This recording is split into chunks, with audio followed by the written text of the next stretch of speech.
Kepada Prof. Arif Satria, silakan Prof. Baik, terima kasih. Assalamualaikum warahmatullahi wabarakatuh.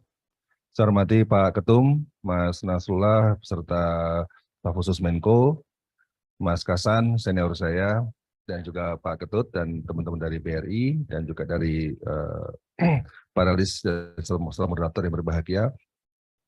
Terima kasih. Jadi persoalan pangan itu, satu adalah soal food loss and food waste. Food loss and food waste itu adalah pangan yang tercecer dan pangan yang terbuang. Nanti Pak Ketut bisa koreksi istilah bahasa Indonesianya apa itu ya. Karena pangan kita ini sebenarnya sepertiga pangan global itu tergolong food loss and food waste. Artinya apa? Artinya pangan itu banyak terbuang-buang dan tercecer. Indonesia merupakan kontributor terbesar kedua setelah Arab Saudi. Jadi dua negara Islam itu kontributor pangan yang itu. Makanya contohnya apa? Anda dikasih makanan, nggak habis. Jadi kalau nggak dimakan, mendingan nggak dimakan sekalian. Jangan sampai dimakan kemudian nggak habis. Itu contoh food waste. Kontribusinya 9%. Kemudian kalau kita panen padi, tercecer itu 11%. Diangkut lagi, tercecer lagi. Kemudian di penggilingan padi, tercecer lagi. Saya sebulan lalu diajak Pak Presiden untuk berkunjung ke Subang, kemudian kita ngobrol di ruangan terbatas selama kurang lebih 2 jam. Saya sampaikan, Pak, kalau untuk meningkatkan produksi pangan, ya semua itu biasa-biasa saja, tapi food loss and food waste ditekan, ya itu sudah meningkatkan ketersediaan pangan. Jadi kalau tercecer 11%, 10%, ditekan saja itunya bisa naik 10%, tanpa ada yang lain-lain. Kalau apalagi kalau kita nambah lagi dengan kegiatan intensifikasi, ekstensifikasi, dan sebagainya. Sehingga dalam Islam kita ini tidak boleh mubazir. Itulah contoh bahwa mubazir itu memberikan kontribusi pada food loss and food waste. Kedua adalah soal substitusi impor. Ini inovasi-inovasi yang coba saya sampaikan. Next. Jadi inovasi-inovasi yang ada, sekarang itu yang kedua itu adalah 4.0. Jadi kita tidak bisa lagi dengan cara-cara lama. Ini untuk bisa menekan food loss tadi, gunakanlah combine harvester yang tingkat ketercecerannya itu lebih rendah, hanya 3%. Ya. Nah, dan kemudian sekarang untuk bisa memprediksi gimana caranya sawah itu kapan panen, berapa produksinya, kira-kira akan bagus atau tidak, semua sudah bisa diselesaikan dengan pendekatan-pendekatan 4.0. Dan mau konsultasi ada smart feed. Nah, sekarang untuk mendeteksi penyakit tanaman cukup dengan smartphone, Pak. Nggak perlu lagi bawa ke lab dan sebagainya. Oh, ini penyakitnya apa nih? Panu atau apa dan sebagainya gitu kan. Nah, kemudian kita lihat lagi. Ini untuk kebakaran hutan, kami punya teknologi untuk memprediksi 6 bulan sebelum kejadian. Ini kalau 20 tahun lalu kami dianggap dukun, ya. Sekarang dengan teknologi terbaru sudah bisa memprediksi 6 bulan sebelum kejadian. Kemudian ini lagi untuk bisa mengetahui, kalau Pak Ketut ingin tahu seminggu lalu konversi lahan itu terjadi berapa hektar di Indonesia. Jadi kami punya alatnya dalam 10 menit kita bisa mendeteksi. Ini early warning system untuk memprediksi itu. Kemudian ini sawit 4.0 juga sama, next saja, nggak perlu ini bukan. Terus ini food logistik harus lebih precision juga. Kemudian kita lihat lagi, nah ini untuk panen juga sama. Jadi panen nggak perlu dicium-cium, Bu. Kalau ke mall itu panen nggak perlu dicium-cium lagi. Beli mangga nggak perlu dicium. Gunakan handphone, klek matang, klek asam, klek pahit. Udah ada semua, ya. Ya, itu telur juga sama. Telur busuk, telur apa? Udah ada alatnya, udah ada semua.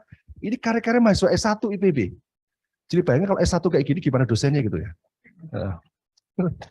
Next, terus next. Nah, kemudian sarung tangan cerdas. Jadi Bapak Ibu kalau panen nggak perlu dilihat-lihat pakai mata, pakai sarung tangan ini aja, tempel, tidit bunyi, matang, tidit bunyi, matang, panggil, matang ambil. Lagi-lagi ini karya anak-anak S1, ya. Kemudian kita lihat lagi untuk terus next. Peternakan juga sama, sudah banyak 4.0, semua sudah menggunakan IoT untuk mengontrol kandang dan sebagainya, termasuk untuk perikanan. Next. Nah, yang ini untuk ngitung benih udang, saya kira sudah banyak juga. Kalau Pak Nasrul beli udang berapa? 1000 benih, ngitungnya piye? Nah, itu sekarang sudah bisa, alatnya ada. Ya, next. Kemudian ini untuk udang kita sudah bisa 132 ton per hektar. Nasional itu mungkin sekitar 15 ton per hektar. Ini hampir 10 kali lipat produktivitas nasional. Nah, ini udang faname. Nah, ini apartemen kepiting. Kalau Ibu suka pergi ke Ancol, ini ada apartemen kepiting, satu loker, satu kepiting. Jadi kepiting itu termonitor per individu, wajahnya terdeteksi, ya, wajah kepiting yang ini semua ada semua. barcode-nya, kemudian bisa terkoneksi dengan IoT. Ya, ini untuk ekspor. Kemudian untuk produktivitas dan substitusi impor, kita punya 70 varietas. Kementan lebih banyak lagi punya. Jadi kalau kami punya banyak varietas, termasuk kedelai, kecipir, pisang, dan sebagainya. Kemudian IPB3S, ini Pak Presiden panen bersama kami di Malang, itu 12 ton per hektar. Kemudian ini sistem pertaniannya, kemudian kita lihat lagi, terus ini ada pepaya Kalina. Pepaya Kalina kami itu sudah diekspor ke 11 negara. Kalau di mall-mall namanya pepaya California. Dulunya Kalina nggak laku-laku. Diganti California langsung lonjak tinggi. Padahal di California nggak ada pepaya. Ya. Jadi konsumen tertipu. Ya. Nanas PK1 juga sama. Kedelai juga sama. Kedelai kita sudah bisa produksi 4,6 per hektar. Padahal nasional 1,5 ton per hektar. Kami sudah uji coba di 500 hektar. Ya. Bawang putih nasional rata-rata 7 ton per hektar. Kami sudah bisa 23 ton per hektar. Ini kami insya Allah pada 12 Agustus akan launching. Mana orang Brebes ini atau orang Tegal? Kami akan membangun learning center di Tegal untuk bawang putih. Ini pusat riset bawang putih. Next. Kemudian ini pangan-pangan berbasis kasava, terus kemudian berbasis bawang merah juga sama produktivitasnya. Terus kita lihat lagi ada, kalau tempe harganya mahal, jangan pakai kedelai, pakai kacang tunggak. Jadi IPB sudah berhasil merubah dari kacang tunggak warna merah menjadi warna putih. Ini bisa menjadi bahan baku tempe untuk substitusi kedelai, ya. Kemudian kita lihat lagi, terus next. Ayam, ini ayam D1 yang telurnya lebih bagus, produktivitas lebih banyak, sampai D3 dan sudah ada D4, yang belum ada S1 sampai S3, ini belum ada, ya. Next. Kemudian beras analog, ini ada beras dari jagung, beras dari sagu, beras dari kasava. Makanya saya izin jam 11 harus meninggalkan karena saya jam 1 harus tanda tangan MOU dengan Indomaret agar produk-produk ini semua masuk ke Indomaret, ya. Jangan hanya Shiratake, ya. Terus juga Shiratake itu baru-baru aja, kita sudah mendahului, sudah lebih lama. Kemudian ada lagi mie dari jagung, mie dari terigu, mie dari ganyong, mie dari sukun. Pak Nasrul itu kalau makan sukun cuma sukun digoreng, padahal sukun itu bisa dibuat mie untuk bisa berbasis pada bahan baku lokal. Jadi artinya apa? Sebenarnya teknologi diversifikasi pangan itu sudah selesai. Ya, dengan harga gandum sekarang ada 207 juta ton gandum tertahan di Ukraina dan Rusia. Ya. Sehingga harga gandum sebentar lagi akan naik. Indomie akan naik. Ini siap-siap Bapak Ibu sekalian. Sehingga teknologi sudah siap sebenarnya. Sekarang yang perlu adalah hilirisasi dan investasi untuk produksi mie dari jagung, mie dari sagu, mie dari kasava, mie dari ganyong, mie dari sukun dan sebagainya. Dan kami punya pabriknya ada di IPB. Silakan datang ke IPB untuk melihat pabrik-pabrik kita, ya. Bahwa kita sebenarnya bisa, ya. Silakan PI datang khusus ke IPB, ya. Dipimpin oleh Ketua Umum Pak Nasrul, ya. Silakan ke IPB lihat inovasi-inovasi ada. Next. Nah, kami punya toko 15 outlet di 15 serambi petani di 15 mall di Indonesia. Di Kendari City ada, di mana-mana ada. Lagi mau buka di Terminal 3 Soekarno-Hatta. Mohon doanya moga-moga kita buka tempat inovasi IPB di sana, ya. Next. Nah, terus ini yang penting saya sampaikan hari ini. Bapak sekalian, sebenarnya petani-petani itu kalau kita dampingi bisa. Jadi kami itu di kampus, makanya ini bisa dilihat nanti di IPB. Petani-petani lingkar kampus kita sediakan benih.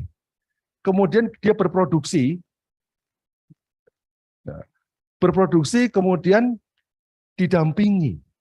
Nah, ketika kita dampingi ternyata dia bisa menjual, bisa produksi dengan kualitas bagus, dijual lagi ke IPB. Kemudian IPB menjual ke 50 supermarket di Jabodetabek. Jadi kalau Ibu sekalian pergi ke Kemcik, tahu kan di Pacific Place ada Kemcik, ya, Green Lucky dan sebagainya, ada produk-produk organik. Itu dari siapa? Dari IPB. Dari mana? Dari petani-petani lingkar kampus. Jadi kalau petani itu menjual kangkung satu ikat ke pasar Rp3.000, ke IPB Rp10.000. Kami menjual 3 kali lipat dari harga pasar. Nah, kami menjual ke Kemcik lebih mahal lagi. Nah, gitu. Otak bisnis harus jalan kan gitu. Supaya enak semua kan, petani sejahtera, kami juga bisa jalan bisnisnya, konsumen, nah Pak Nasrul beli 30.000. Nah, jadi memang konsumennya yang akhirnya bebannya di konsumen. Nggak apa-apa, kan orang-orang yang kaya seperti yang ada di sini semua, memang harus membeli harga mahal supaya petani sejahtera. Ya.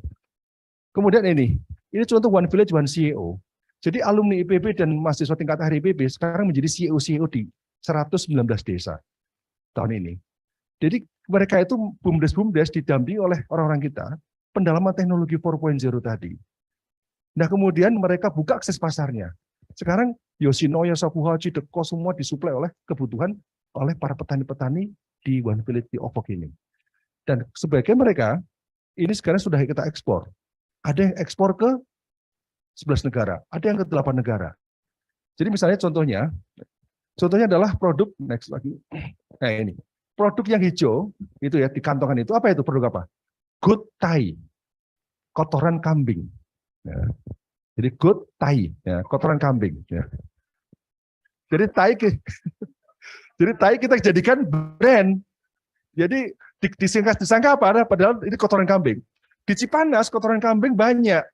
Kemudian kotoran kambing itu kita sentuh teknologi, kemudian kita packing, sekarang bisa kita ekspor. Petani sejahtera lagi, peternak sejahtera lagi. Kotoran kambing dulu jadi dibuang, sekarang kita dikemas dengan baik dengan teknologi IPB, akhirnya bisa kita ekspor. Kemudian dengan Pak RK, kami mengekspor kopi. Bulan depan kami mengekspor sayur-sayuran dari Bandung. Jadi sekarang orientasi sebagian petani-petani kita adalah ekspor. Termasuk petani tanaman hias. Ada 200 petani di lingkar kampus, sekarang kita dampingi, sekarang sudah bisa mengekspor tanaman hias, janda bolong, janda apalagi itu macam-macam itu. Iya kan?